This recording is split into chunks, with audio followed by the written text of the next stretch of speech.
And we are live. What's good, Charles? Your man DL saying welcome. Happy Tuesday. Welcome to I Really Want to Know Slant Downrange podcast. We're doing another Simo, guys.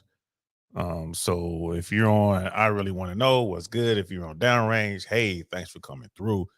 Um, yeah, we're gonna talk a little bit about former President Donald Trump and his legal issues, bro. Ooh, it's looking bad, man. It's looking bad for him, man. He's already had two attorneys in the Georgia case, and this is with the voter fraud and that good stuff, right? This is a state case, state of Georgia. He's already had two right, attorneys flip on him. He just had a third flip on him, bro. Man, oh man, this is not looking good for Donald J. Trump, aka Richie Rich, man. Let's get into it. And we are live. What's good, y'all? Welcome to the I Really Want to Know podcast, y'all.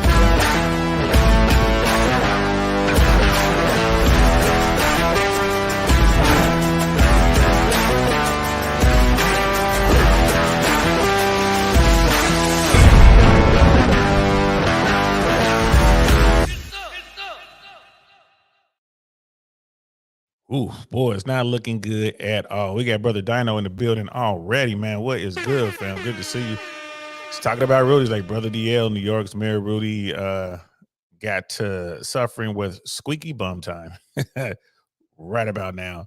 He got no money, and any jail time is a death sentence. True. Rudy Giuliani may tied himself, in with an organization that kind of just destroyed his legacy. And it's sad to see. I ain't gonna lie, bro. It's sad to see. Um, but hey, man, it is what it is, man. You reap what you sow, bro. That's what it is out there. Brother Jack Black was good night. I see you. Happy Tuesday to you too, brother. Um, yeah, man. So this thing with these attorneys, man, and Trump's people, when the indictments came down way back when, like I think we did a short on it. I don't know if I did a whole live, I might have, but we did a short. And on the thumbnail is just a picture of all the people who were indicted in this Rico, Georgia thing. And I said back then, bro, it's like there's only one Roger Stone. There's only one dude who was down for the cause enough to go to prison. And that's Roger Stone. Everybody else is looking out for everybody else.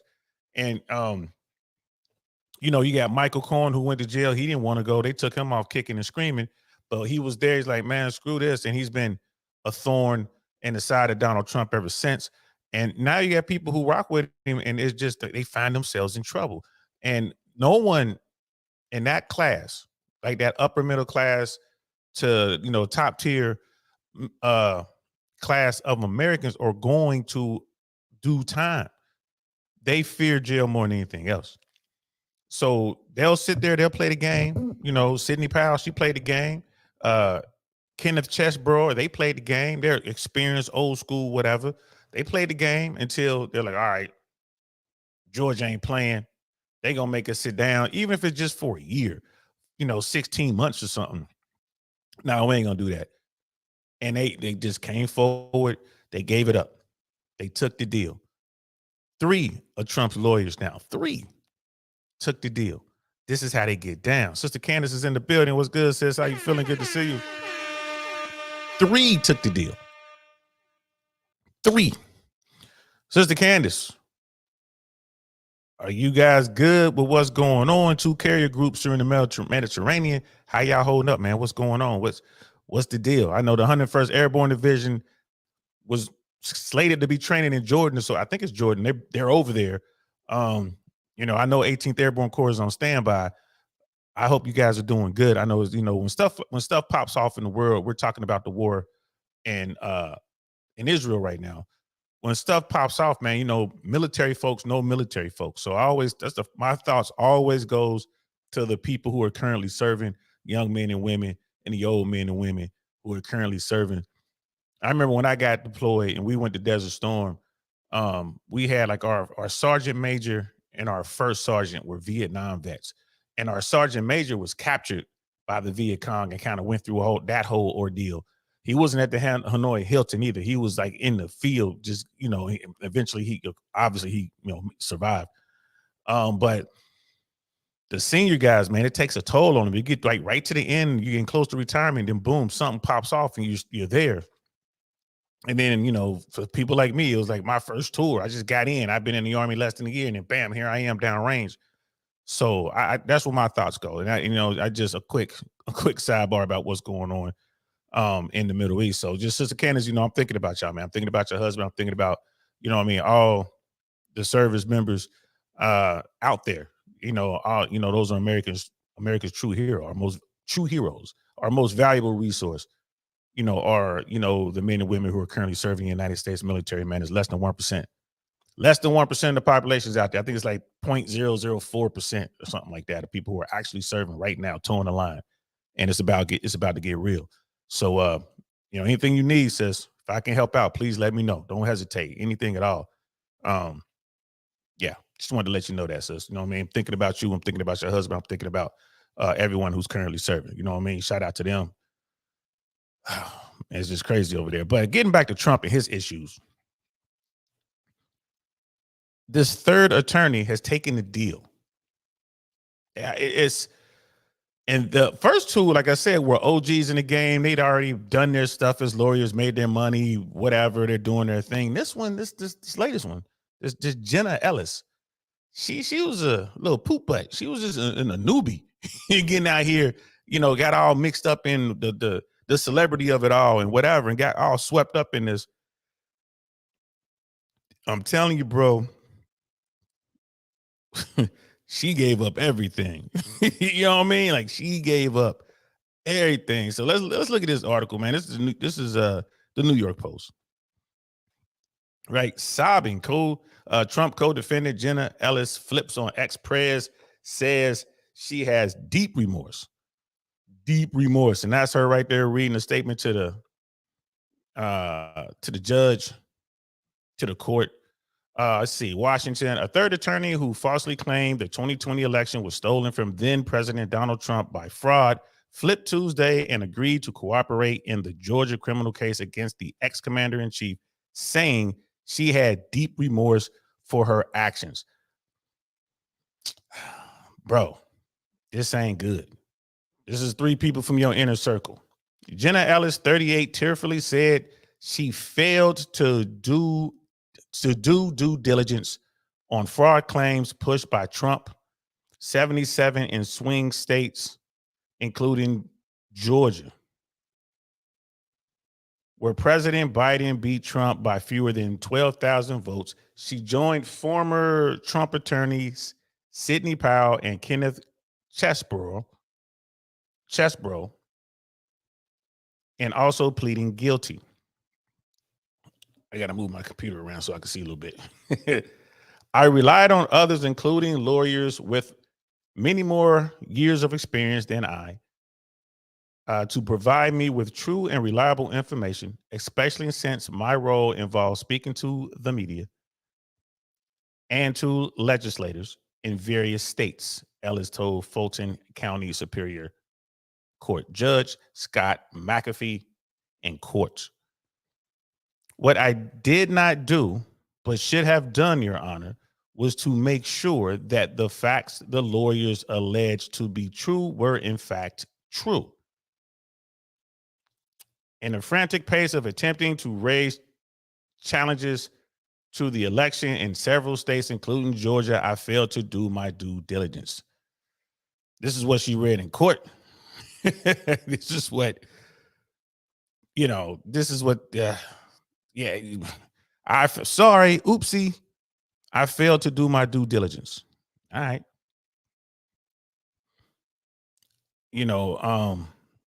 Like it is what it is. Ellis, like Powell and Chesebro, will face no prison time in exchange for her guilty plea to one count of aiding and abetting false statements and writings. That's a sweetheart deal. I believe in and I value election integrity, she went on. If I knew then what I know now, I would have declined to represent Donald Trump in these post-election challenges. Ellis concluded through tears, for those failures of mine, Your Honor, I have taken responsibility already before the Colorado bar who censured me. and I will take responsibility before this court and apologize to the people of Georgia. Right. And that's a picture of her crying while she's reading it. Ladies like to cry when they get in trouble. Tears sometimes helps, but not in the court of law.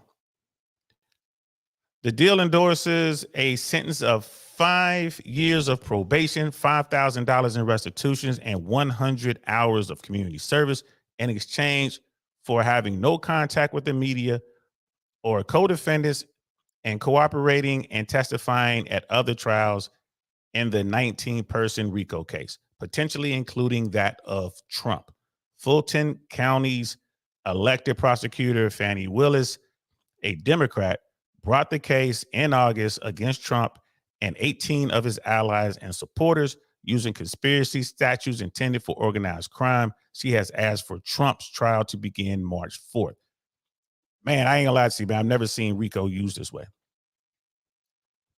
I've never seen RICO used this way. I've never heard of RICO being used this way, but man, little shorty rocked it out.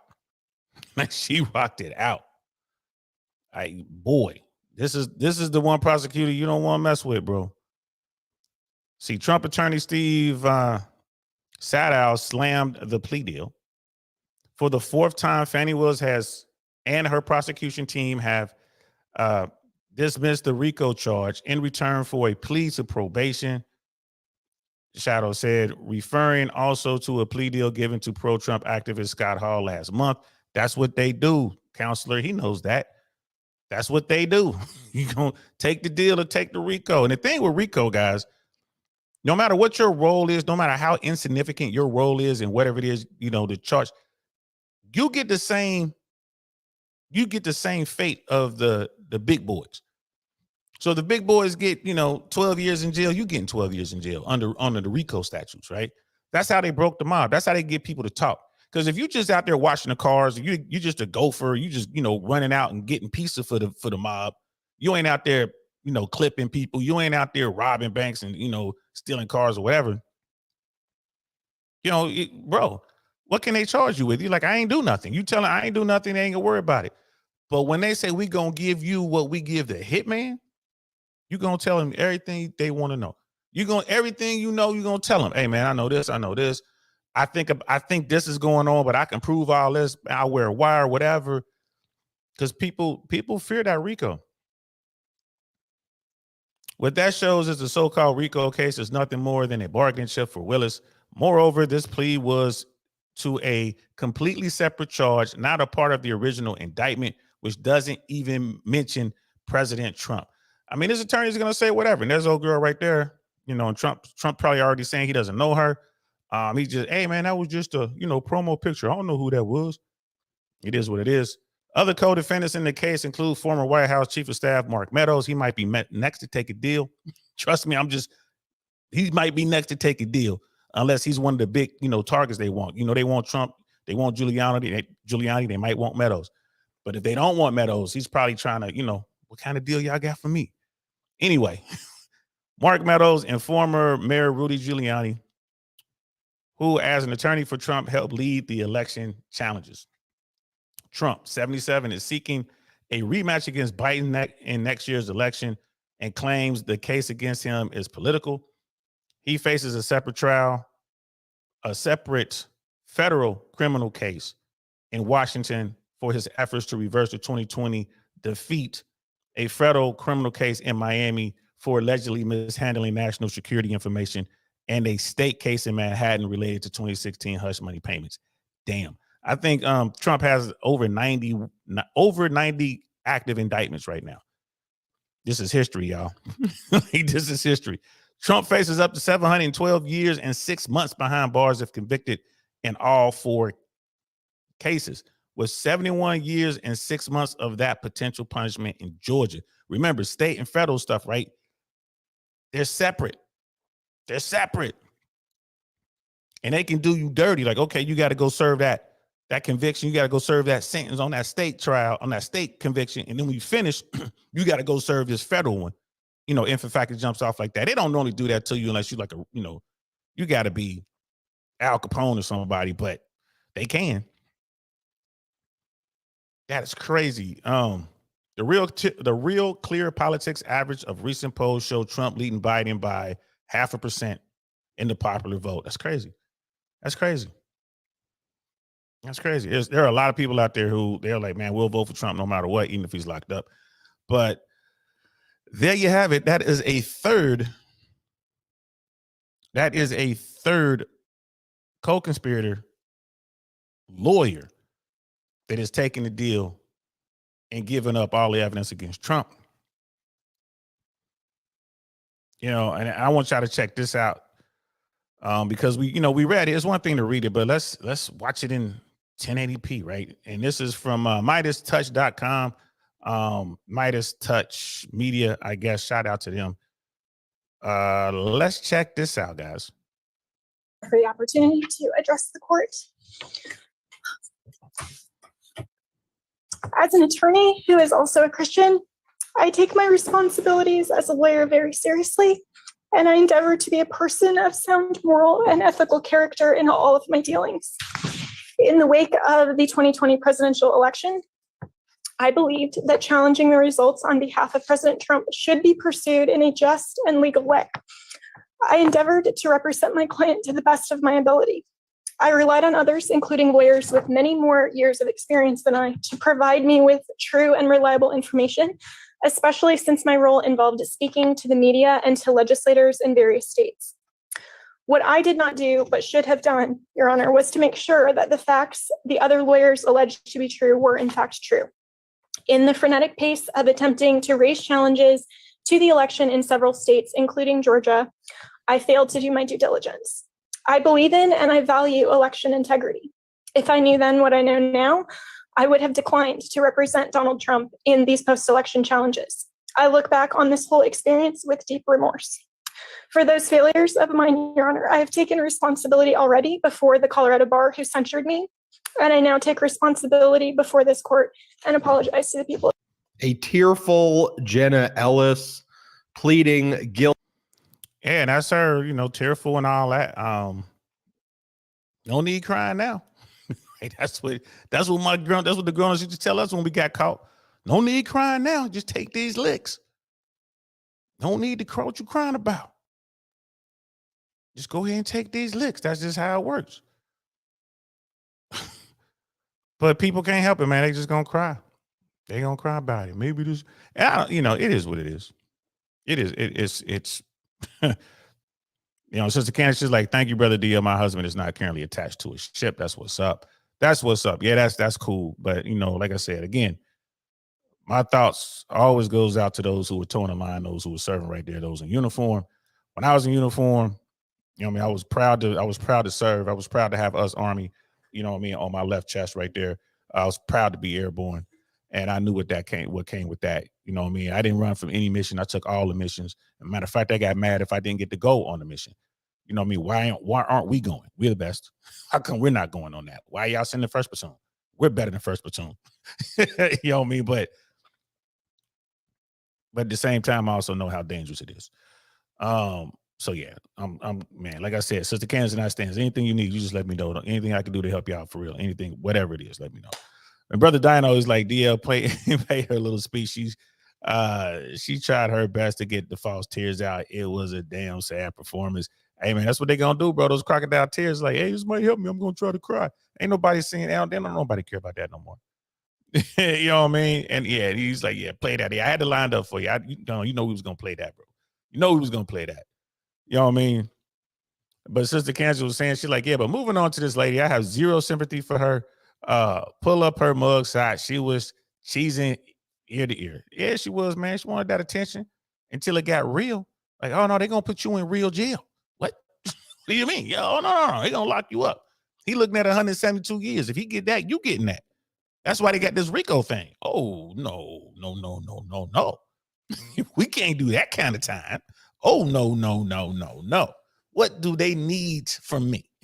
Right? And here's the thing. She gave up everything. Y'all saw her.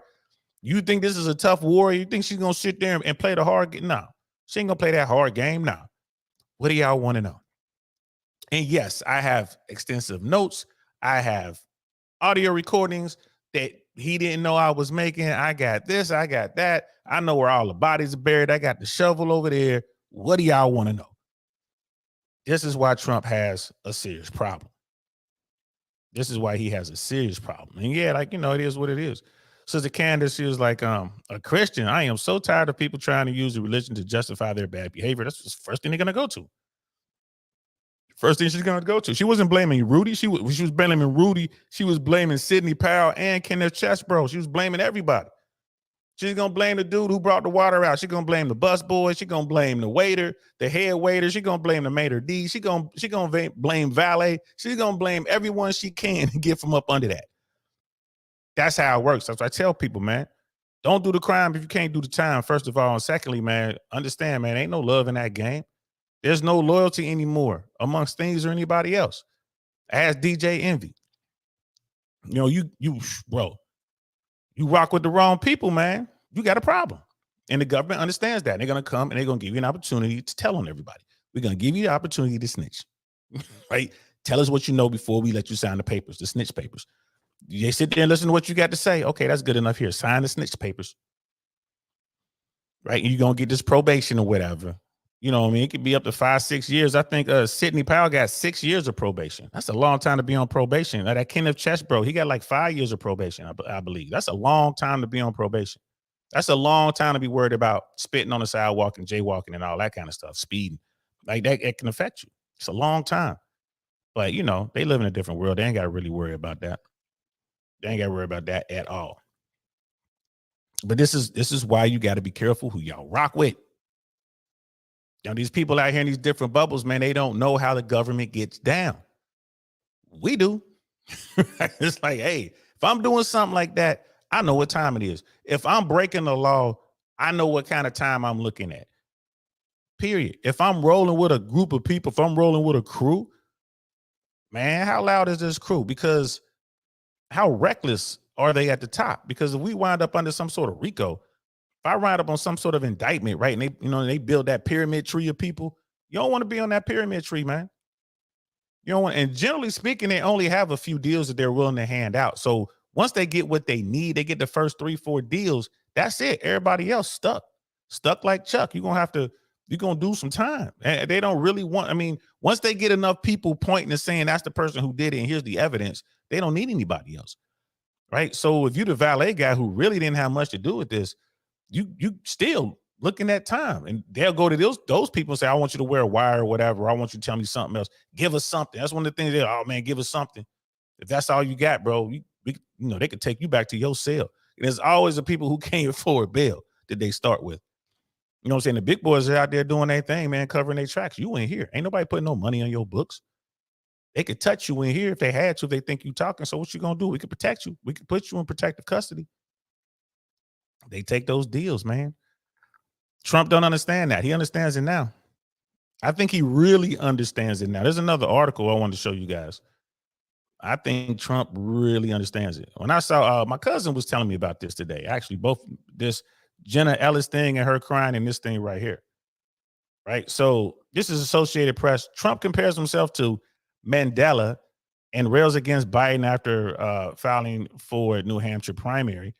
Right. Trump compares himself to Nelson Mandela. This story is out of Concord, New Hampshire. Former President Donald Trump compared himself to anti-apartheid activist Nelson Mandela on Monday as he cast himself as the victim of federal and state prosecutors who he alleges targeting him and his businesses for political reasons. Right? So Nelson Mandela was locked up for a long time under South Africa's apartheid thing, right? He was a political dissident, of course. And then when he got out, he became the leader of South Africa and, went and did some great things.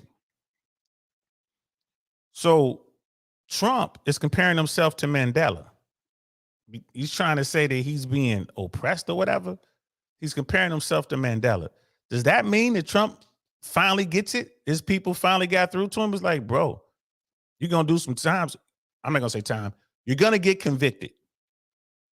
We think you're going to get convicted here, here, and here. And I think it's finally starting to sink in. It's like, bro, you about to get convicted. And they're gonna have to figure out how you're gonna do this time. And that's where we are right now. And I think that Trump is starting to understand that. It's like, uh-oh. And these people are just very serious people who are sitting there like, bro, you know what I mean? Like, this is what it is, bro. Like, we trying to drag this out as long as we can, but the state government and the federal government ain't letting that happen. You know, this Georgia thing in particular, I ain't gonna lie to you. I thought Georgia, I thought that was weak. I thought the RICO thing was like, I kind of laughed at it. I'm like, huh. But, you know, RICO is an effective tool, as we can see. But I ain't gonna lie to you, it's a state case. I thought it was just gonna fall apart. Like, they just didn't have the proper resources to do what they needed to do to follow up. This thing spans a whole bunch of different states and all this, and a whole bunch of different people doing a whole bunch of. I was shocked when I saw this. I'm like, bro, they got a tight case, and it just got tighter when they got Sidney Powell. Then bam, they get Kenneth Chesbro. Wow. Like, okay, their case just got real strong. Bam, Jenna Ellis. Now they're getting closer to airtight. Now this state case is getting closer to the way the feds do it. Like, man, they come in here, they got stuff now. Yeah, this is a problem. And Trump's people probably sitting back like, yo, they got everything. You know what I mean? That Kenneth Chesbro, that's the dude who came up with the whole fake elector thing or whatever. That was him. He filed those papers. He did that. He masterminded that.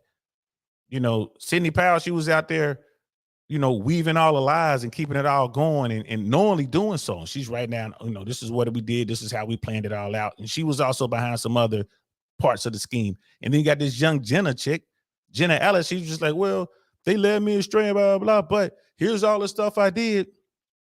Here are the meetings. This is who was at the meeting. This is where we were. This is what we discussed. Here are my notes. So they got the notes and all that stuff. And they got the emails. They got the text messages and all that from the people involved. This is not looking good for Trump. I'm not going to lie to you. The New York case and the Georgia case, I didn't think was going to get much traction. January 6th, I'm like, oh, that could be a problem. But the documents thing, the one that's in Miami, I'm like, that right there, airtight. Airtight. There's no way he's beating that. So now you got this Georgia thing on the table. Like, oh, it doesn't look like you're going to beat this. And he's going to wind up having to fight January 6th and whatever, and maybe part of this New York thing from jail, from an institution, or whatever they're going to do with him. I don't see Trump being locked in an institution, but, you know, it is what it is.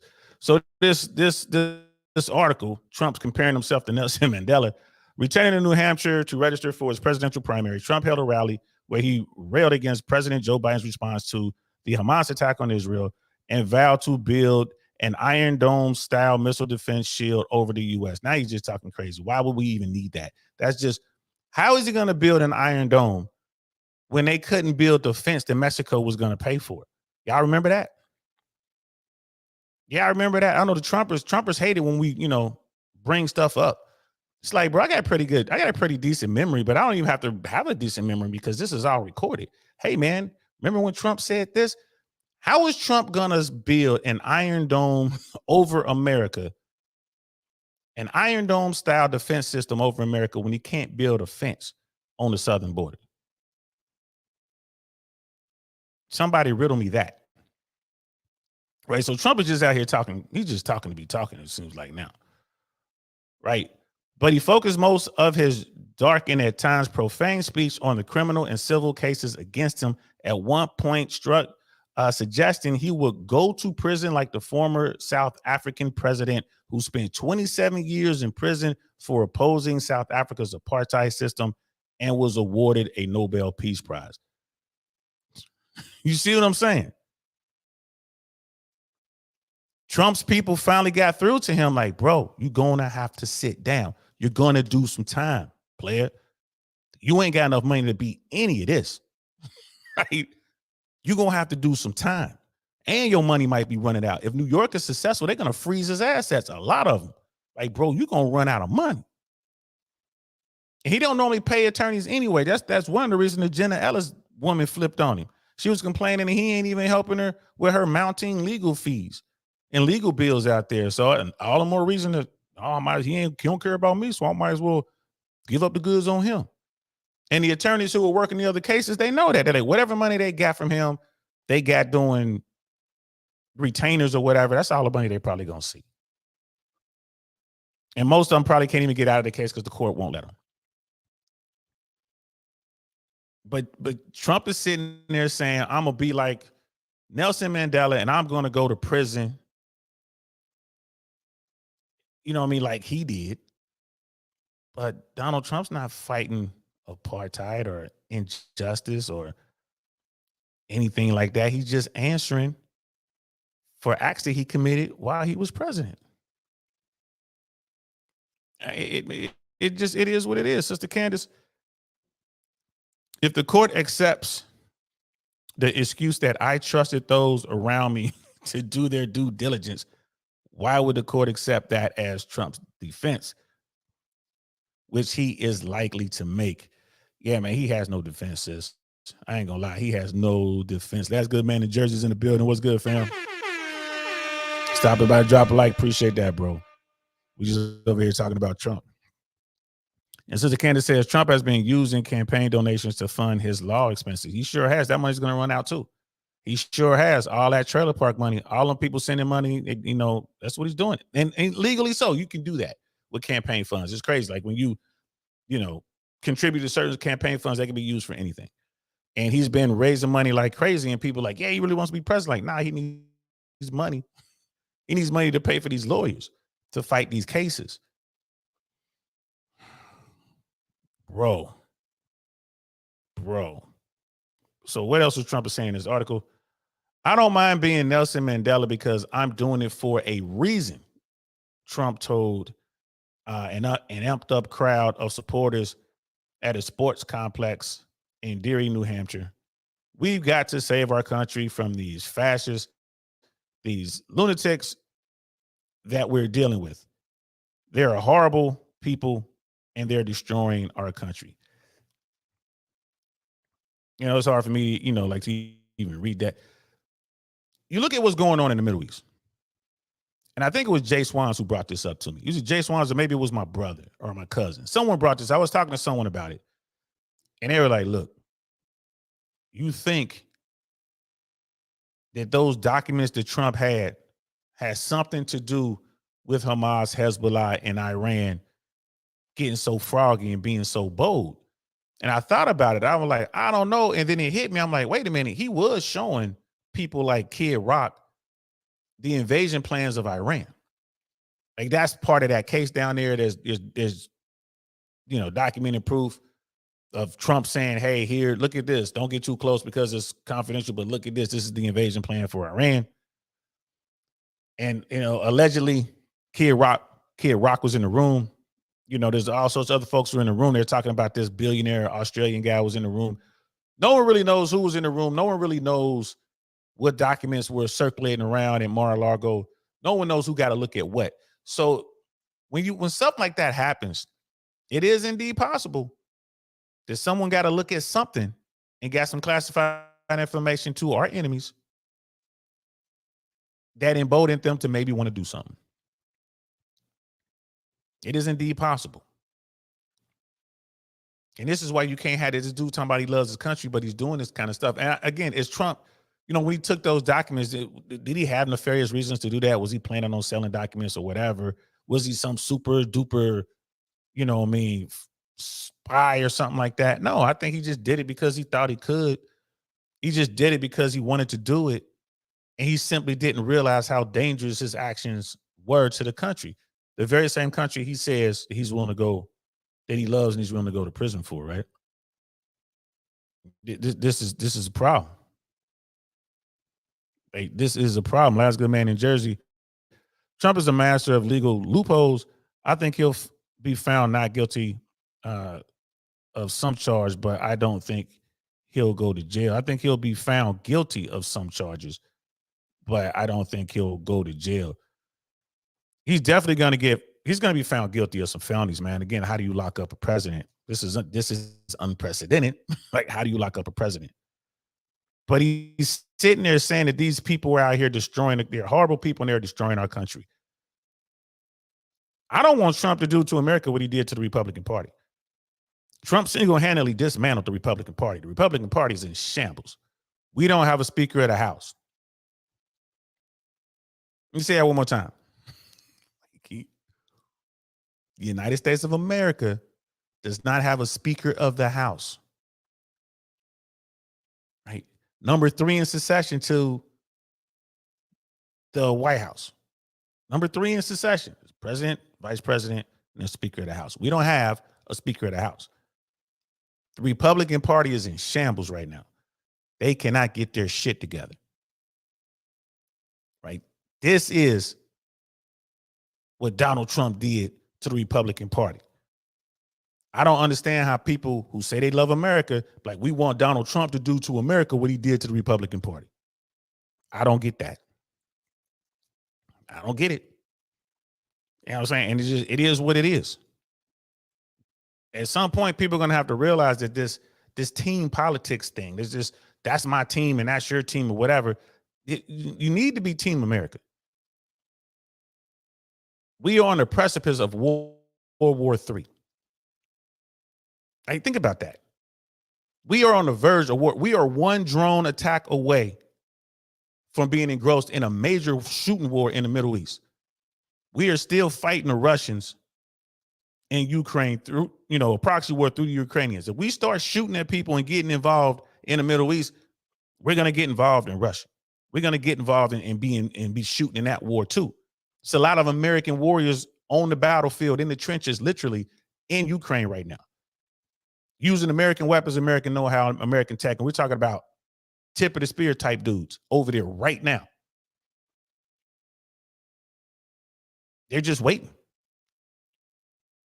And if we get involved in a shooting war in the Middle East, a shooting war in Ukraine, 2 fronts, that might be China's opportunity to make a move on Taiwan, thinking America's too distracted to really do anything about it. Then bam, shooting war on 3 fronts. We are this close to World War III. This close. And if we get involved in this thing, it's not just going to be Hamas and Hezbollah. Israel is going to strike Iran. American political hawks want to go to war with Iran. Iran they're acting like they want to go to war with us. Turkey is already sided with the Muslim nations. If Turkey gets if America gets involved and we attack Iran, Turkey already said they're going to back Iran. Think about that, guys. Russia, China, Iran, Turkey, and then you tack in like Hezbollah, and you tack in Hamas, and you tack in, all the rest of the Islamic fighters or whatever. It's going to get ugly, man. It's going to get ugly, man. We don't have a Speaker of the House. The House of Representatives can't even do a resolution to condemn the attacks that Hamas perpetrated on Israel and the Israelis. Can't even get it done. We don't have a Speaker of the House. There's absolutely no leadership on the Republican side. Complete disarray. Donald Trump did that, y'all. Donald Trump did that. You know what I mean? As far as legal loopholes, bro, Trump ain't getting out of it. I mean, it's 2 state cases, 2 federal cases now, bro. He's catching. Dude, look at Georgia. He's saying all this stuff now. Donald Trump's own words are, I'm ready to go to jail. They told him, like, bro, you can't be. This is it. They already told him.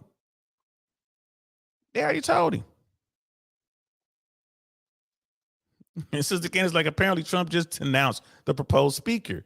Yeah. They can't. I mean, it's just, who even wants the job? It's going to take the Democrats. The Democrats are going to have to come in there and vote for whoever the next Republican speaker is going to be. That's what it's going to take. That's insane. The last speaker is mad because the Democrats didn't come and save him. Yeah, and Brother Jack, like, the Republican Party gets split. The Republican Party is in disarray. There's members of the Republican Party looking for Matt Gaetz. They want to beat his ass. I'm talking about in real life. They're like, if we catch this dude, they're going to put hands on him. These are Republicans looking for Gaetz. Why did Gaetz do what he want? Why did Gaetz do that? Why did Gates get rid of Kevin McCarthy? Because Trump told him to. Again, Trump, allegedly, you got to say allegedly, right?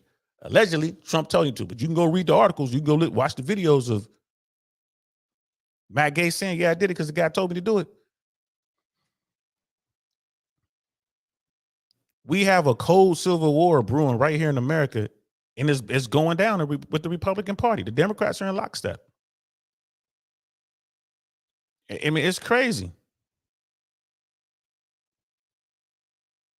It's crazy.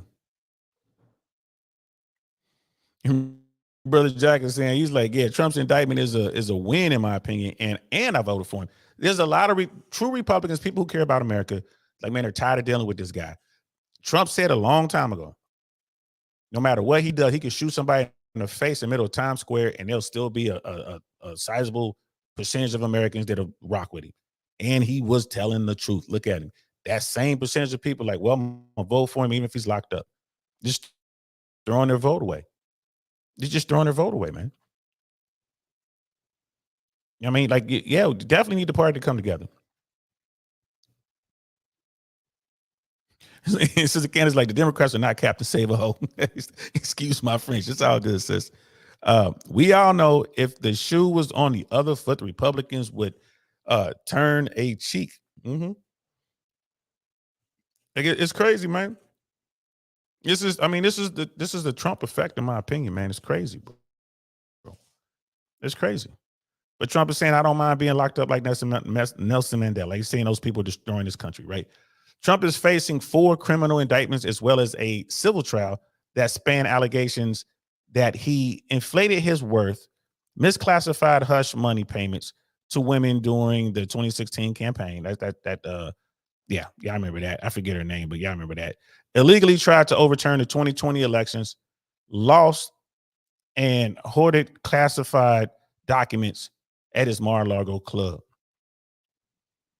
Right? So he tried to overturn the election laws. He hoarded classified documents in Mar-a-Lago, that one's the easiest case of all to prove. That's the one out of Miami. There's January 6th in there. There's misinformation of hush monies paid to Stormy Daniels. It was Stormy Daniels, and it was a Playboy model as well. The Playboy model was fine. I can't remember her name. So that money, and those are the cases that Michael Cohen was involved in and wound up getting locked up for. Right? And then it's the whole, he inflated his worth and all that kind of stuff. Inflated and deflated his worth, his net worth, in order to get loans from banks and or to reduce his tax liability. So, and that, I mean, bro, this is crazy. This is a former president of the United States. 4 criminal indictments as well as a civil trial, right? And it's like, well, it's the allegation that he inflated his wealth, misclassified hush money payments to a woman, but to women, because it's more than just Stormy Daniels. And that was during his 2016 campaign. Illegally tried to overturn his 2020 election laws and hoarded classified documents at his Mar-a-Lago club, which they're just, trying to keep it simple, but it's way more complex than that. Especially with the documents, because they were asking for the documents, like, give the documents back. He was hiding the documents. He was lying to the government. It got to the point where they had to come and actually, raid his home and find the documents. And they found the documents exactly where they said the documents were going to be. That tells you a lot right there. Everyone was telling on him. Everyone. I bet you Kid Rock was on the phone like, hey, man, I saw these papers. Y'all might want to do something about it. Everybody was talking about it. All the spies on planet Earth was at Mar-a-Lago trying to get a look at those boxes. And maybe some of them did. It's possible. Some of them did. And Iran saw what they wanted to see. It's like, bet, we moving. Hey, Hamas. They gave him the wink. Hey, Hamas, go ahead and go ahead and make it happen. I mean, it's a possibility. If those documents were secure where they were supposed to be, there's no way you can even, make that assertion. You can never even bring that up. It would be an impossibility if those documents were secure, but they weren't secure. Why? Because the president took them out at the time, Donald Trump, when he was president.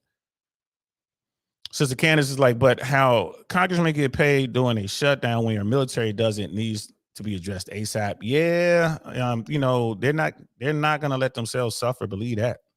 Believe that. I mean, they and Republicans do in fact seem as if they want to shut the government down. Want to shut the government down. We have 2 carrier groups in the Mediterranean. This is the biggest show of force that America has had in my lifetime. Bro, I can't think of a show of force. We didn't have a show of force this big during the whole Cuban Missile Crisis. There are 2 carrier strike forces, strike groups, whatever you want to call them, 2 carrier groups over in the Mediterranean. The president of the United States has already told the Israelis, and this is on record, if Hezbollah attacks from the north, we will intervene. We will put American boots on the ground. We'll deal with Hezbollah. Y'all just deal with Hamas. The current president of the United States said that. I've never heard of such. The president saying something like that, like, well, if they do this, we gonna hit them. And he's saying this, and at the same time, moving all of the pieces over there. It just so happens the 82nd Airborne Division is over there. And like my dude Jay Swans was saying, he was like, look, I ain't gonna worry until, if we look up tomorrow and they got the big red one, like the 1st Infantry Division is on their way to the Middle East. It's like, yeah, they about to start shooting. And I was like, okay, you got a point. If they send the big red one over there, 1st Infantry Division, yeah, it's about to be a shoot 'em up over there. It's about to be a shoot 'em up for real. So let's keep our eyes out. Let's see what's going on.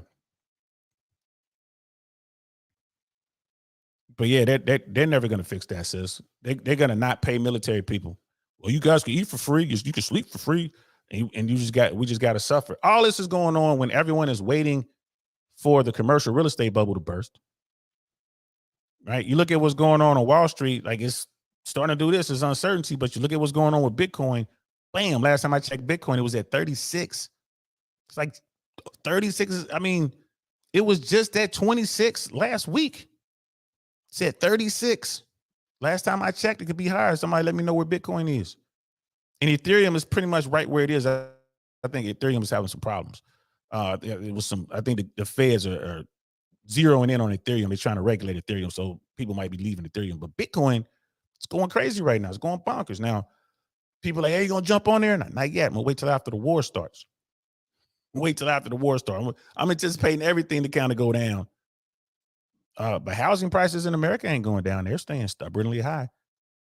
But you know what else is really high? Interest rates. None of this makes sense, guys. None of this makes sense. None of it. None of this makes sense. Brother Jack, how about the FBI hush money for Biden's campaign? I just want fairness. I mean, that's cool, bro. And like I said, man, if the authorities have what they need to indict. I don't care who it is. You can, I mean, it's everyone's fair game. Trump's a president, former president, current president, doesn't matter. He's a president. If Biden, is there stuff out there, if there is enough to indict Biden for whatever they're looking at him for, then, man, get him. Go ahead and purge the whole system then. You know what I mean? Go all the way through Congress, go all the way through the, through the House, through the Senate, clear it out, because they're all doing what they do. They're all doing what they do, Brother Dino. After 5 years and prison, Michael Cohen saw Trump for the first time in New York court today. Yeah, Cohen can't stand Trump, bro. It is what it is, man. Sister Candace, yeah, that's his Brother Jack. They're all pigs who's rolled around in the mud. Absolutely. Brother Mandrell's in here. What's good, Mandrell? Mandrell, Mandrell, give me your odds of us going to World War III, man, Middle East, man. There's a lot of talking heads out there, guy, at 50%. Me and Jay Swans we're closer to 70%. We think there's a 70% chance we're going to go to war in the Middle East and now spill over until a global conflict. Man, Mandrell, what do you think? What are the odds, man? What's the percentage? What's your take on that? How close are we to war in the Middle East? World War III, and then war in the Middle East, what spills over into World War III? 30% chance we'll get there. Yeah, I'm on the other side. I think it's 70% chance, bro. I think we are real close, bro. I think we are real close. But you got better knowledge than I do. Especially that part of the world, man. You know what's going on. Brother Dino's like, missiles and drones have been shot down by the U.S. to protect U.S. barracks in Syria. Yeah, some got through. There was a U.S. military vessel, I think this was a few days ago, was shooting down missiles out of Yemen. You see how the whole region is in play, bro. They have it all staged, man. The ships are over there to augment Israeli defenses. So you got these ships. I don't know ships, so I don't know if it's a destroyer or a frigate.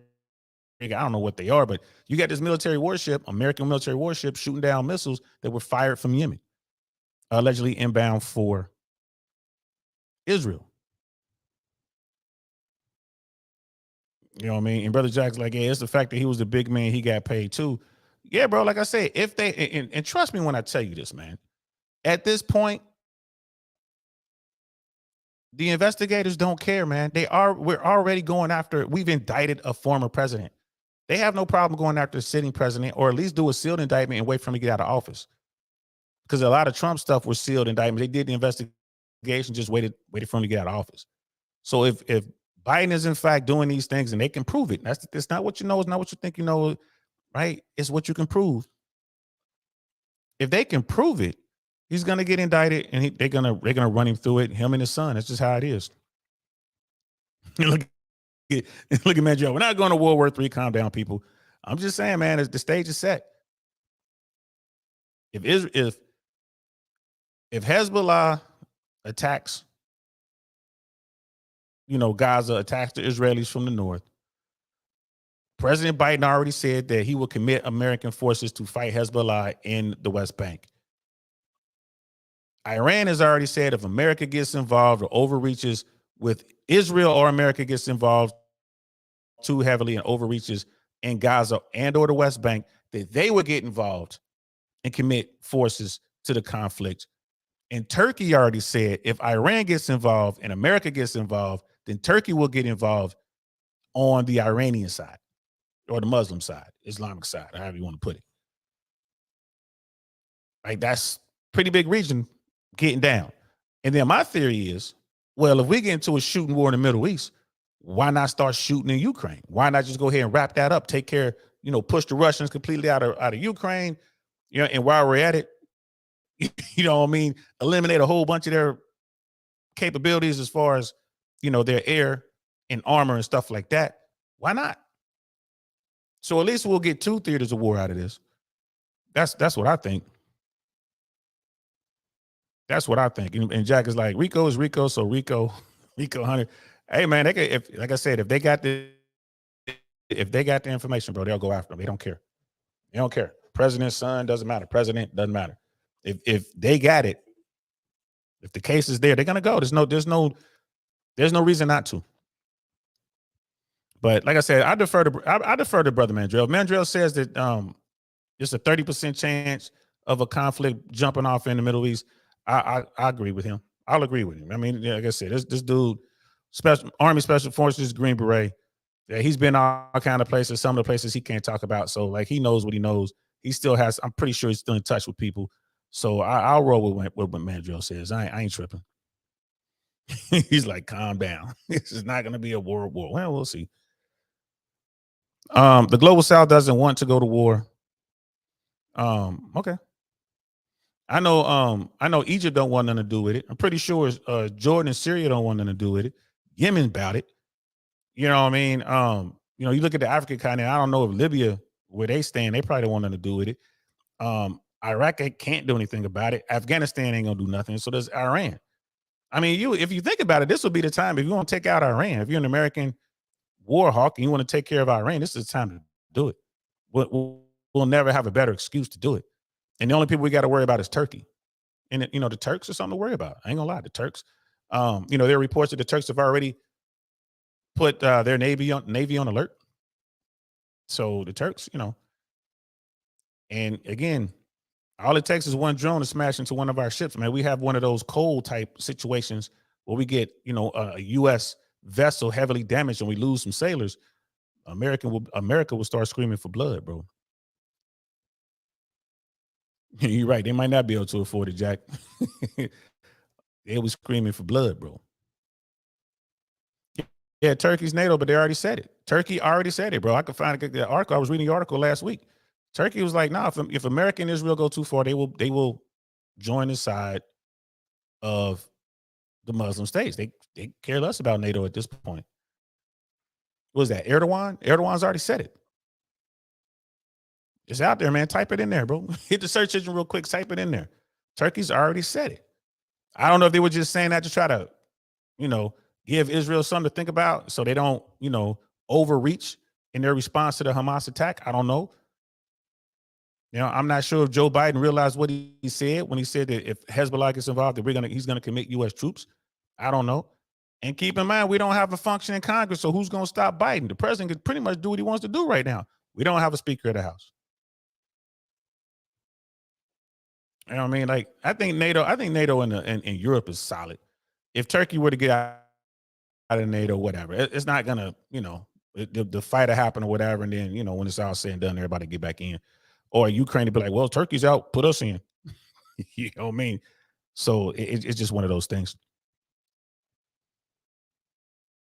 But yeah, all that stuff Trump did when they had to go into Mar-a-Lago and get those documents. The comments came after Trump formally filed for the first in-person national primary, becoming the first person who has served as president to do so in person more than once.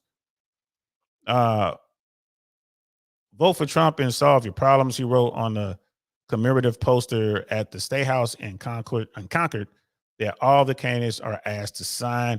Candidates this year have until October 27th to officially sign up, and dozens are expected to do so. The process is easy. They only need to meet the basic requirements to be president, fill out a one-page form, and pay $1,000 filing fee. In 2020, 33 Democrats and 17 Republicans signed up. The all-time high was 1992 when 61 people got on the ballot. And that's for the New Hampshire primary. Trump won both 2016 and 2020 Republican primaries in New Hampshire, but lost the state in both general elections. After signing up for the 2016 contest on the first day of the filing period 8 years ago, Trump sent then Vice President Mike Pence to file his paperwork for the 2020 contest. That was in keeping with the tradition of other incumbents who also sent surrogates, but his return on Monday was something new. Also new was the security surrounding the visit. Only supporters selected by the campaigns were allowed to line the hallways of the Secretary of State's office at the State House, and access to the building was restricted. Of course, you're going to have to do that. Right. In 2015, he used the experience in part to boast about his personal wealth. All right, I remember that. They wanted a cashier's check, Trump said. So this is from the bank that's not actually as rich as we are. That was just Trump doing his thing back in the day, man. Like, dude, like I said, man, dude mastered what he does. I ain't gonna lie to him, man. Like, he can't be entertaining, but I don't want to entertain the president. On Monday, he touted his wide lead in the current New Hampshire polls and noted that support for Florida Governor Ron DeSantis has dropped significantly. Bad things are happening, but we keep going up, he said. Later at his rally, he continued to criticize Biden's response to the Hamas attack on Israel, calling the speech the president gave in response to the war last Thursday night a grotesque betrayal of Israel and one of the most dangerous and deluded speeches ever delivered from the Oval Office. That's just Trump doing Trump stuff. It is what it is. I ain't gonna lie to you. I am so glad that Trump's not in office right now. We wouldn't have a functioning administration, man. He never had people where they needed to be. Who knows how this would turn out? You know, there's a lot of people out there saying that, oh, this wouldn't have happened if Trump were in office. I don't agree with that. I don't agree with that. And something's always going to happen when you're president. You know, I just don't believe Trump's equipped to handle this stuff, man. You know, it is what it is. And Americans don't have the ability to really critically think, so they don't really understand what they're saying, in my opinion. But, you know, what do I know? I'm just an old man in this attic talking to his computer. He charged that Biden is linking the threats posed by Hamas and Russia, went before the American people and said that if you want to support Israel, then you have to give a blank check to keep Ukraine stave off Russia's ongoing invasion, to help Ukraine stave off Russia's ongoing invasion. Trump doesn't I mean, most people don't understand, man. And I could be wrong, but the way I see it, what's going on in Ukraine is just the last battle of the Cold War. You know, there's a rumor going around that Putin had a stroke or a heart attack or something like that today. If Putin dies, then it's over. The Russians will leave Ukraine alone. The Ukrainians that have all this money and all this new equipment, they'll be able to, you know, protect their border, and they'll still try to get into NATO. So, I mean, this whole thing, the way I see it, is just the last battle of the Cold War. That's what's going on in Ukraine. And this thing that's going on in the Middle East, if y'all want to keep it 100, when we removed Saddam Hussein from power, this was the inevitable outcome. It was inevitable this was going to happen. Saddam Hussein kept his boot on everybody's neck, especially Iran's neck in the Middle East. That little bit of stability that we had in the Middle East because of Saddam Hussein. Yeah, Saddam was a horrible person. Yeah, it was a tyrant. Yeah, it was vicious. But he was the only one that could keep that region together. Saddam Hussein fell. Gaddafi fell. The Arab Spring happened or whatever. Now look at it. There's no one there to stand up against Iran. Now look at what they're doing. They're going to have to be dealt with. They're going to have to be dealt with. So the article goes on. I'll link the article in. I didn't realize the article was so long, but the bottom line was, you know, I just wanted to talk about that opening part of the article when Trump's saying, I'm like Mandela and I'm willing to go to prison. I'm willing to go to prison.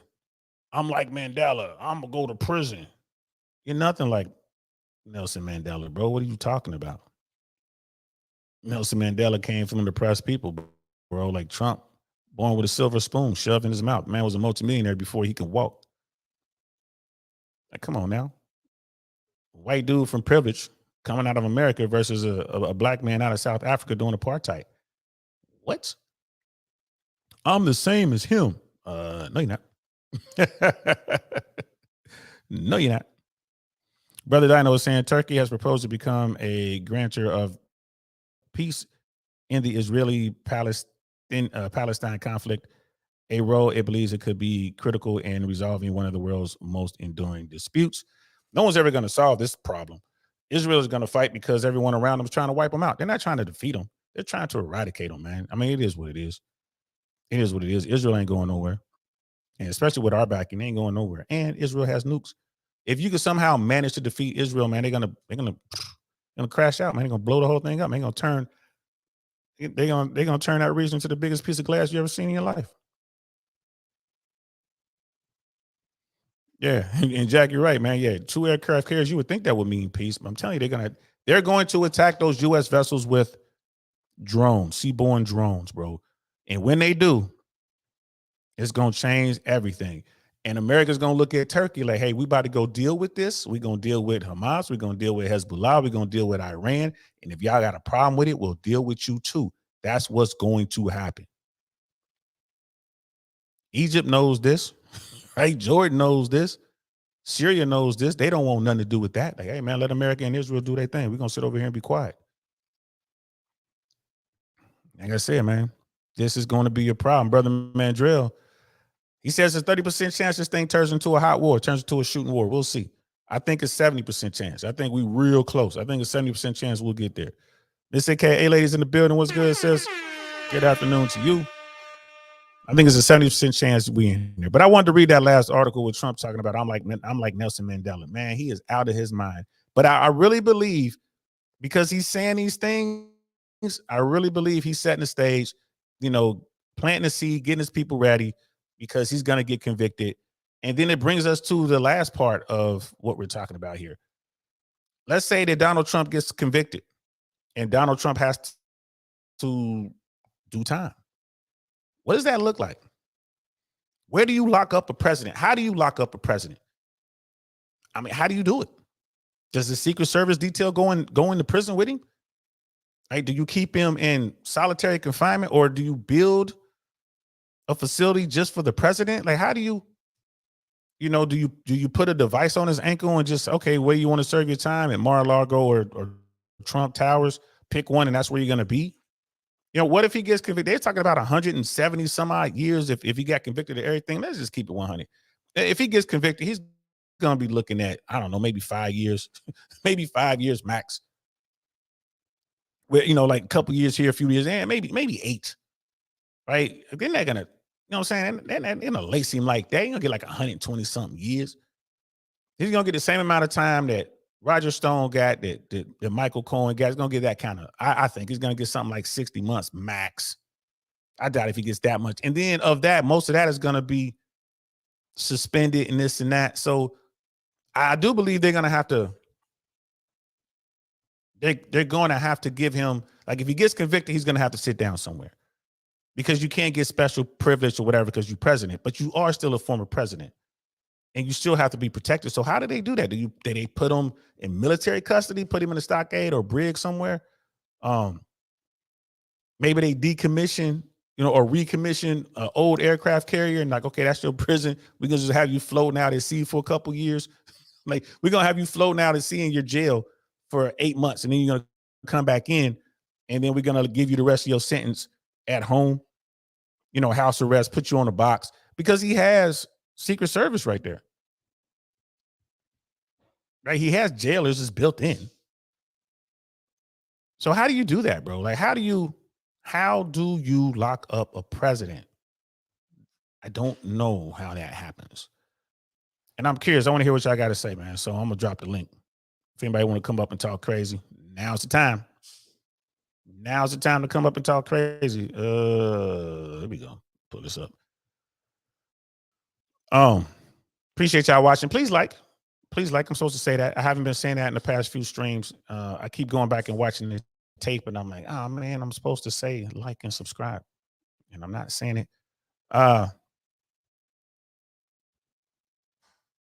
Yeah. So, how do you lock up a president? I mean, I'm sitting here. I'm just trying to think. Like, if Donald Trump does get found guilty of a couple felonies, and he's gonna have to do some time. I do believe they're gonna make him sit down somewhere, but where? How do you do it? Like, do you put him in general population? Of course you don't. Like, do you lock him up with the military then? Because it's, maybe they can protect him better. I don't know. Do the Secret Service get locked up with him? It's how do you lock up a president? And no one's, allegedly no one's above the law. So how do you do it? How do you lock up a president? You know what I mean? Like, that's just one of the things that's just like, how do you lock up a president? And I just put an emoji in the chat because I'm trying. There we go. I'm trying to pin this message to the top, and there it is. All right, done and done.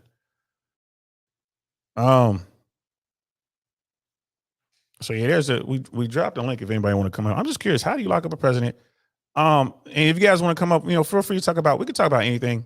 The last 20 minutes or so, we could talk about anything you guys want to talk about. If you want to talk about what's going on in the Middle East, if you want to talk about, Trump's lawyer's third lawyer done already, told on him, done flipped. Talk about that. Tanner's like clown world. Yeah, here's a Trumper. Hey man, listen, I ain't mad at you Trumpers, bro. I'm not. It's just y'all got a lot. Like, this dude done messed up a lot, bro. He's like clown world Trump 2024. He's gonna get convicted. So, and I'm curious, Tanner, if Trump does get convicted and is locked up, but on the ballot, would you still vote for Donald Trump? It's like, you're wrong. Can't wait to see how you react when he wins. Even if Trump wasn't facing these cases, bro. Even if he wasn't facing cases, he lost the last election. And it's not like people like Biden. Like, I'm not a fan of Joe Biden. I think he's too old. It'd been nice to have him 20 years ago or something. If he was younger, 20 years younger during his time might work. But I think he's too old. But Biden's not the president of the United States because they thought he was the best guy for the job. They voted for him because of their disdain for Donald Trump. So the same thing will happen. And you know how it works, bro. Like, look at what's going on with the colleges and all that. All the young people will go out there and get registered to vote. right? All of the blue pill dudes who trying to get on with the liberal girls they'll go register to vote and go out there and vote. Who do you think they voting for? Who do you think they're voting for? And you got to look at the Republican Party right now. You know, the Republican Party is in disarray. There are the never Trumpers are out there and they're like really mad. You know, you got RFK Jr. might run as an independent, which gives those Republicans, like the real Republicans who, not the Trumpers, but the Republicans who can't stand Trump, they'll vote for RFK. So now you're looking at Trump's vote being split. It just doesn't look like he can win. And like I said, he lost the last election. He's about to get locked up in Georgia because he was trying to do what he was doing down there. So Tanner, like, bro,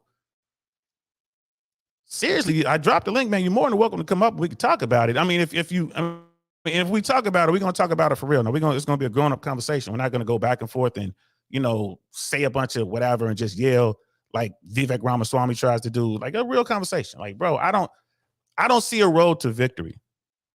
Right? We know that Trump's not gonna win Georgia. Let's say the election was right now. Trump's not gonna win Georgia. Trump's not gonna win Arizona. Trump's probably not gonna win Nevada. Right? I don't see how is he going to get into the White House? Like, how is he going to get the electoral votes to get there? Right? Florida, man, by this time next year, Florida will be in question. Like this is a red state, but Florida will be in question, man. DeSantis has upset a lot of Republicans down here in Florida. A lot of women, like a lot of, the Latino, the Hispanic vote. Right? You like older women, like professional women. Like Florida's in play right now. Florida's in play. It's not going to win Pennsylvania. It's not going to win Minnesota. You know what I mean? And you're right about Biden, bro.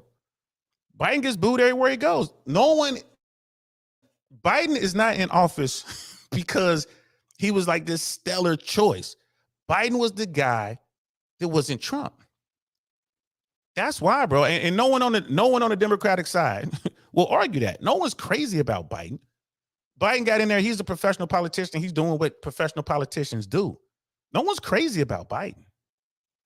It's just that people have such disdain for Trump. When we're talking about America, more Americans can't stand Trump. And then, and again, if the Republicans were in lockstep, I would be like, okay, maybe he can do it. Popular vote, especially, maybe he could win the popular vote. And I'm talking about Trump. Maybe if the Republicans were in lockstep, but they're not. They're not.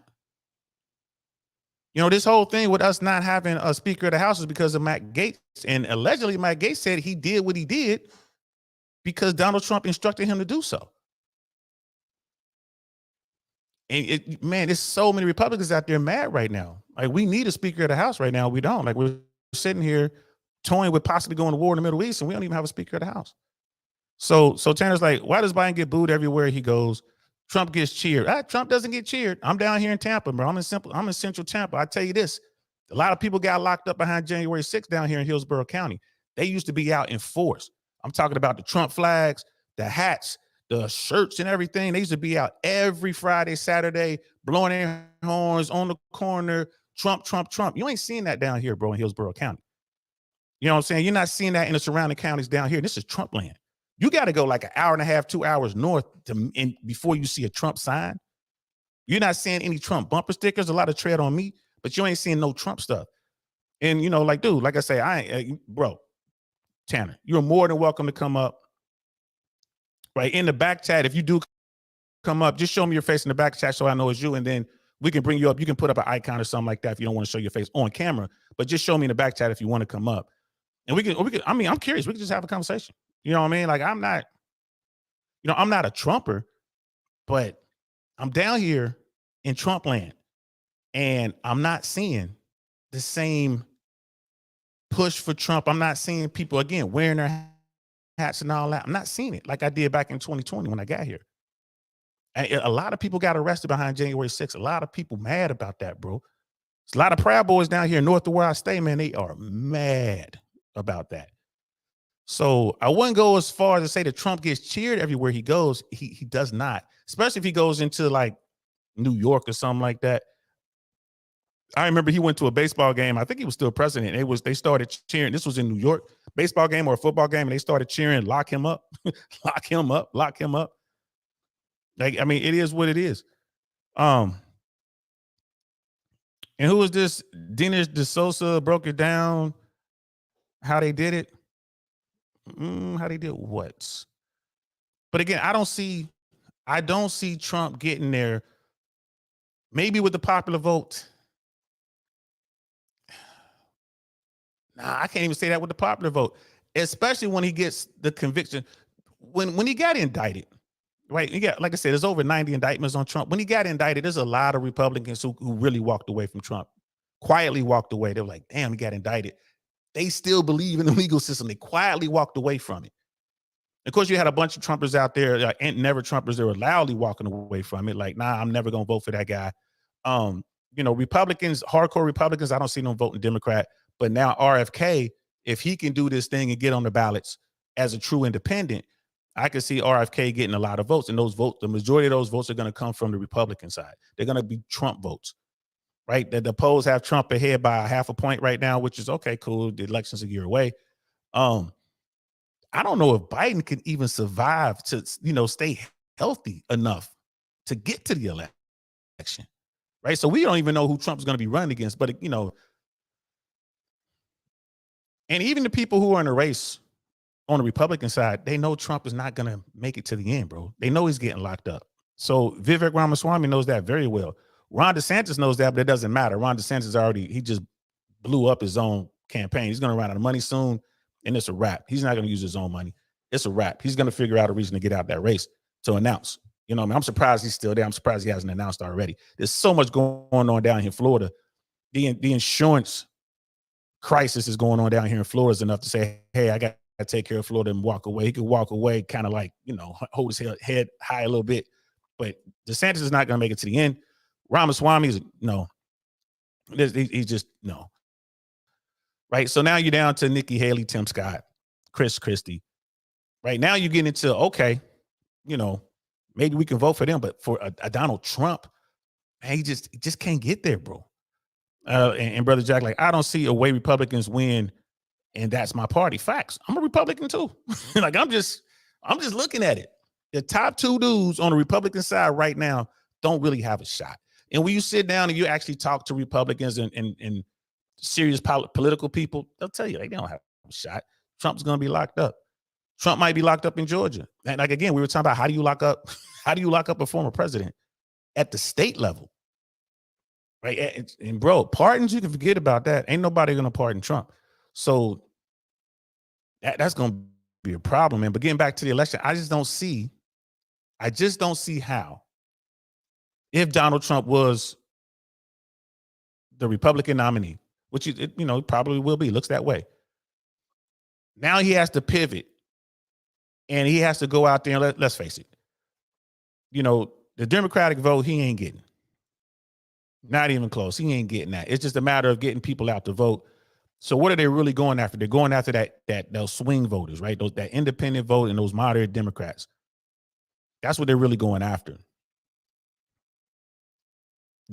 I would argue the vast majority of that voting bloc, just with the indictments alone, will stay away from Trump. They take their vote serious. They don't want to waste a vote on a man that's going to get locked up. So just that alone, there's no way he's going to be able to pivot back to the center and somehow win over that voting bloc. And like I said, there's going to be so many young people. It's going to become one of those cool things. It's going to be a woke moment, right? It's just going to be a woke moment. Oh, you got to go out there and vote against Trump. Vote against Trump, not vote for whoever the Democrat is. Be it Biden, be it Harris, be it Newsom, be it whoever.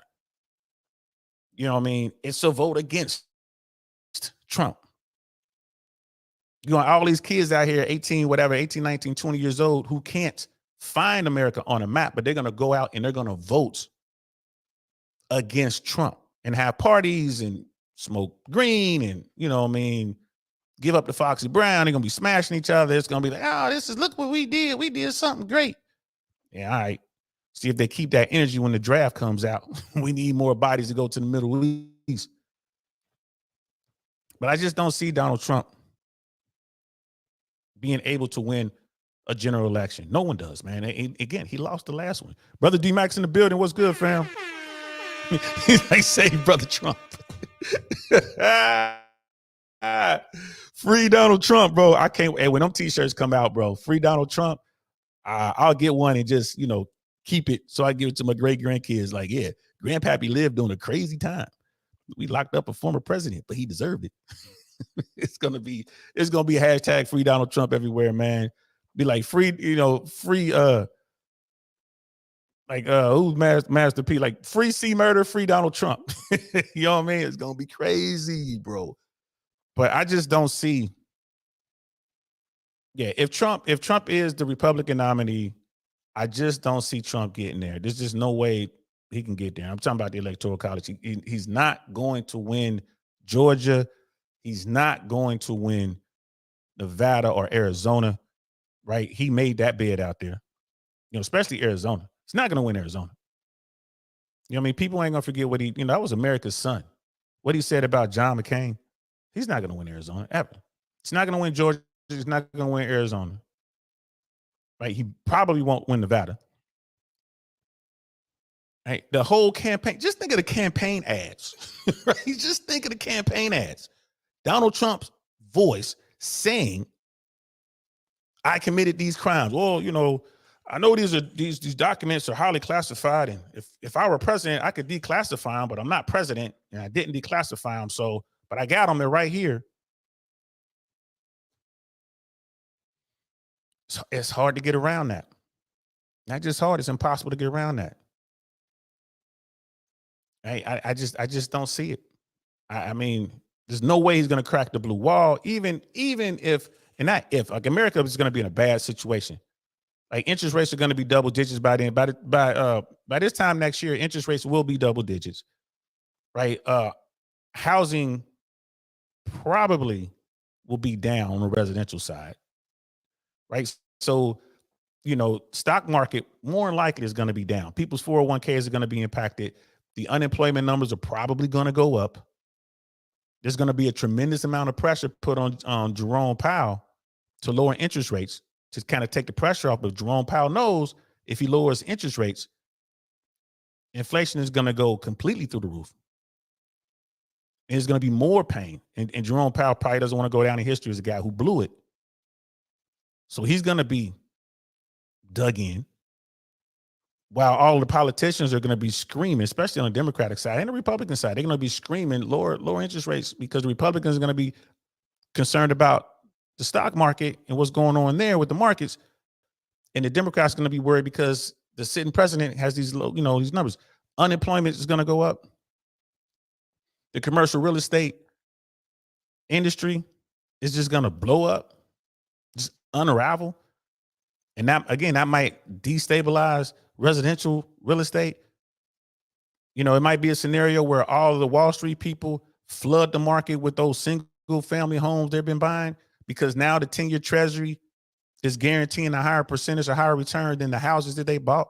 They're getting, 4.5%, 4.6% on all these houses they bought, whatever. And now the 10-year treasury might be 8-9% or something like that, something crazy. Now we're gonna buy these.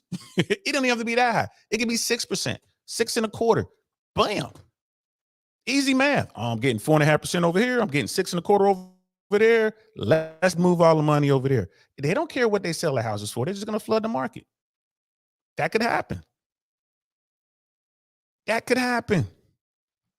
Jabback, maybe if he wins the court cases before election time.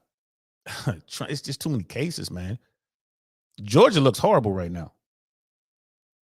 You got three attorneys, three of his inner circle, Sidney Powell, Kenneth Chesebro, and this Jenna Ellis. They've all flipped. They all gave it up. They gave up everything. Everything, bro. So whatever the prosecution didn't know, they know now. And they have proof. And part of the plea deal is these people have to testify against whoever. they're called to testify against. They have to testify truthfully. And if they don't, if they try to renege, they're getting locked up. Catch 22 for them.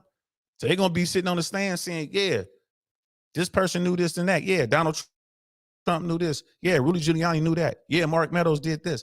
They're going to be sitting there. And here's state exhibit 001A. You know what I mean? Here's the correspondence that backs all that up. That's Georgia. That's the state case. The state cases are the easiest cases to beat. This state case looks tight. You ain't beating the feds, bro. You ain't beating the feds.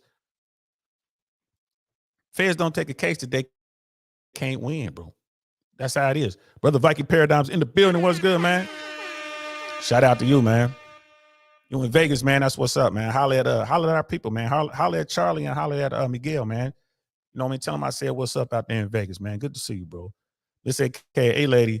Folks just aren't used to these rates, but sub-3 rates aren't historically average, right? So sub-3 rates aren't historically average. You know, there's people out there that say that, and I know Miss AKA lady doesn't like to guess, so I'm not gonna ask you to guess, love. I know you don't like doing that, but there are people out there, you know, talking heads out there in the business, and they're guessing this time next year they will not be shocked to see double-digit interest rates. Right? You can see. I mean, what's the prime right now? Where's the Fed rate right now? It's I don't even know where it is right now, man. Is it 6? No, it's 5 3/4. Where is it right now? Right. So just think about it. If the Fed rate got up to 7.5, and you don't have excellent credit, you're gonna be paying double-digit rates. You're gonna be paying double-digit rates trying to get into a house. Right now, you gonna go out here trying to buy a house that's $900,000, and you got a 10% mortgage. You ain't getting in there. 5.5. 5.5 is the Fed rate. Man, I mean, that's a lot of points between. Well, we're talking a year, and Jerome Powell is committed to fighting inflation. Appreciate that, Brother Jack. He's committed to fighting inflation. So yeah, if you ain't got an 800 credit score, you might be looking at 10%, 10 and 10, 10.25, something like that, a year from now, trying to get a house. And if you do have A1 credit to borrow money, you're probably looking at 6.5%, 7%, 7.5%. You know, I doubt if anybody's going to give you that 5.5 unless you get a government loan. I don't know. Like I said, I'm not, when it comes to politics and we talk about this stuff, man, I try to be a realist, man. I try to keep it in, like I'm just looking at this is what it looks like on the ground right now. Doesn't look good for Donald Trump. It just doesn't look good for Donald Trump. These 4 cases, bro. Again, I thought the Georgia case was the weakest case. I'm not gonna lie. I thought the Georgia case was just gonna go away. It just doesn't look like it is. And Brother Jack is saying 8.5. Look at that. The Fed rate is 5.5. 8.5 is the subprime Bank of America rate today. So if you got perfect credit, you're looking at 8.5%. The Fed rate is 5.5. So if the Fed rate gets up to 6.5, you're looking at probably 9.5. If it hits 7, double digits. That's crazy. That's crazy. We got a lot to think about, guys. A whole lot to look at, man. There's war brewing in the Middle East. We got a war, our proxy war jumping off right now in Ukraine. We got a former president who's facing all kind of legal troubles and might have to get locked up in Georgia, depending on in New York. That New York thing is still raging. I thought the Georgia case was the weakest so the fact that Georgia thing is going crazy.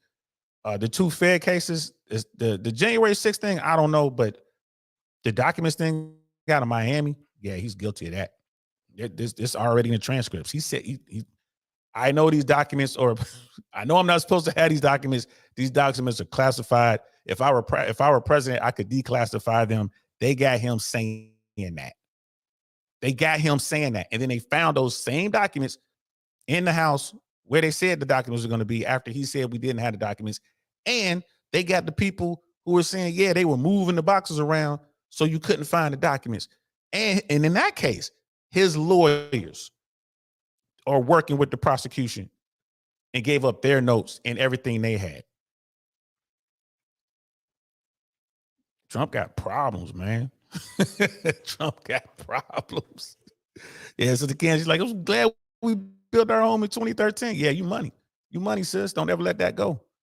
Whatever you got to do to keep that house, don't let that go. And you got the best rates too. I'm pretty sure you E5, you're probably under 3%, which you should be. You know what I mean? Military people should be half off anyway. Military people shouldn't have to pay. They should not have to pay. They should not have to pay any rate. You should get your money and not have to pay any financing fees or interest rates, in my opinion, especially if you're a combat vet. You should not have to pay. That you get the house and you just pay the house. If your house is $300,000, that's how much you pay over 30 years or 40 years or how much time you need to do it. It should be interest-free loans for vets. That's how I look at it. You know what I mean? So it's against like winning for Navy Federal. That's how I look at it, man. If we really cared about vets, we'd be doing stuff like that. Miss A.K. Ailey, I have been on vacation for a few days, but our rates as of Wednesday of last week was 8.2% for a commercial. What's that? Commercial MTG mortgage for a commercial mortgage. Commercial mortgage are 8.2. And these guys, these people who their loans are coming due on their commercial properties, understand that they were in there like under 3 or like maybe 3 or 4%. So for them to redo these loans and keep these properties, they're gonna have to pay 8.2%. They don't have the money for it. It's gonna explode. Mortgage, thanks, love. Appreciate that. It's gonna explode. And no one's really talking about it. I'm pretty sure you guys are. I'm gonna have to do a couple shorts on it. The commercial real estate bubble. No one's talking about it, right? The regional bank issues. No one's talking about it. It's still popping off right now, y'all. It's still popping off. We got all these other things going on too, but that's still going on. Patrick Bet David did a really good episode today. You know, I'll probably be reacting to it tomorrow. And they were talking about these things, especially like housing, bro. Housing, man. And down here in Florida, insurance, right? Your mortgage insurance, your homeowner's insurance. It's crazy what's going on with insurance down here. And right now, even I think it's the Wall Street Journal and other big papers and all the talking heads are saying that they all agree. Now is the worst time to buy a house. It's like homes have never been more unaffordable. It's way cheaper to rent than it is to buy a house. So for me, like if I were to come out of the property I'm in and I want to go buy a house right now with these interest rates and everything else and with the cost of these homes, which are still stubbornly high, for me to do that, I would have to almost double what I'm currently spending to get into a house. So if you come out of your house into an apartment, you cut your living expenses by half. You know, you're gonna start seeing that. People might start selling their house. Let me sell the house and just, live in some apartment over here. So I'm gonna be talking about that tomorrow. Yeah, because Patrick Bet David had a really good show. It's called The Home Team. Adam Sosnick wasn't there, but I think he's traveling. I know he has family in Israel, and I'm pretty sure he's probably gonna need some time off to go, check on his family. Because things are crazy over there. So they had a guest host in there to take Adam's spot. And they had a good talk about it, man. They were talking about a lot of things. They were talking about, I guess right now, Obama is being looked at for the suspicious death of his cook, chef or whatever. They had a bunch of tinfoil hat conspiracies popping off over there. Shout out to my man, Vinny. I'm going to definitely tackle that tomorrow. I'm going to tackle that in shorts. So be prepared. I'm going to shoot out a bunch of shorts. It's a lot going on out here, y'all. It's a lot of smoke and mirror stuff popping off, y'all. Bottom line is Americans aren't making as much money as they could be. Like your purchasing power is way down. There are not any really good job prospects out there. Companies are about to start cutting back and laying off. The commercial real estate bubble is about to pop. And that's definitely going to affect the residential real estate business. And now is the most unaffordable time to buy a house. Like just what I mean. That's just where hate to be the bearer of bad news. I wish I had something more uh uh upbeat and stuff to tell you, but it just looks bad out there right now. It looks bad out there right now. And the one big thing, and I'm looking at my notes right here, war. That's the big one. War in the Middle East. It could happen, bro. It could happen. So I hope it doesn't. But I'm done. That's all I had to talk about. I wanted to come on and really just talk about Jenna Ellis flipping on Trump.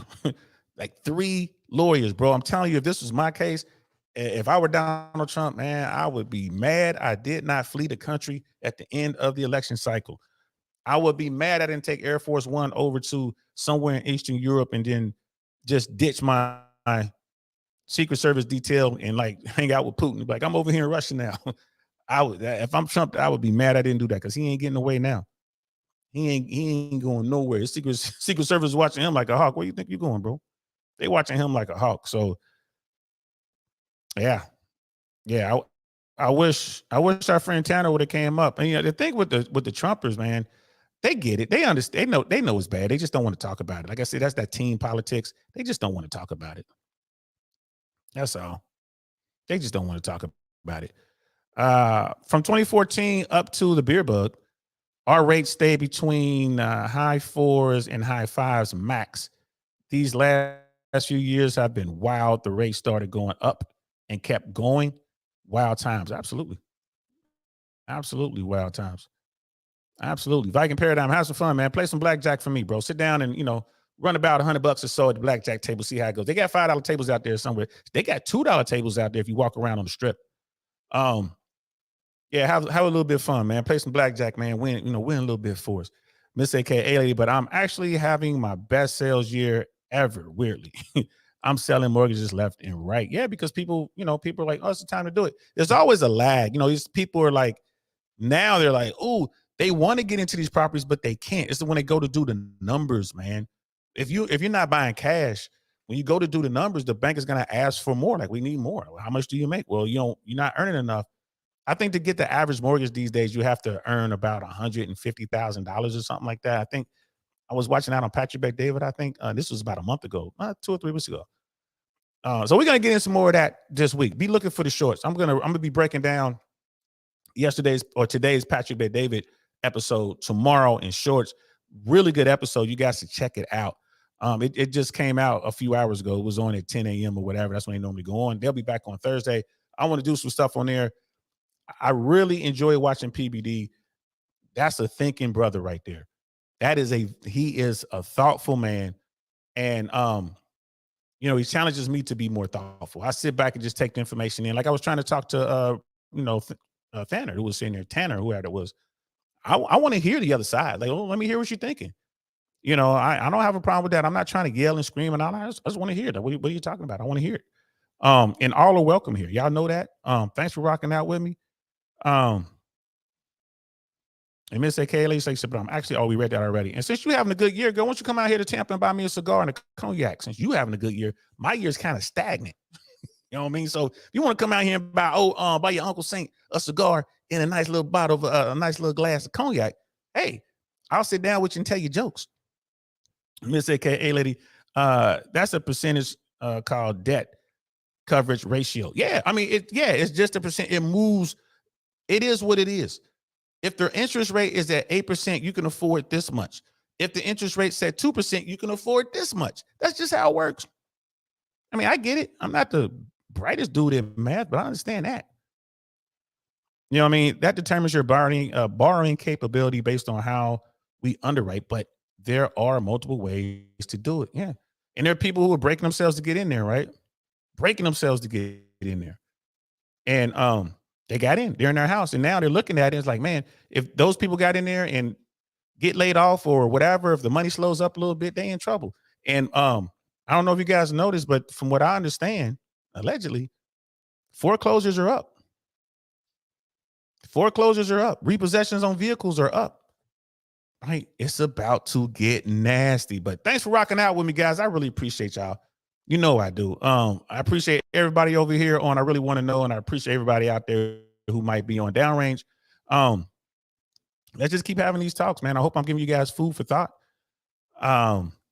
You know, I'm a thinker. I sit around, I be thinking about this stuff, and I hope you guys are doing the same. I know a lot of you is just so busy you can't. So I will keep bringing this content, and maybe you could play in the background and maybe spark some thought or stuff like that. Man, if you had some money in Bitcoin last week, boy, you just went up like 10,000. Think about that. It went up 10,000 from 26 up to like 36. Again, I don't know where it is right now, but whoo, it's some crypto millionaires just broke in game. Like, oh, I'm a millionaire now, but they won't take their money out. So by this time next week, they'll be like, oh, I'm broke again. But it is what it is, man. So y'all know what it is, man. I'm DL saying this is the I Really Want to Know podcast, man. I'm gonna holler at y'all later. Peace. Nothing like I've ever seen. It's just a thing of beauty.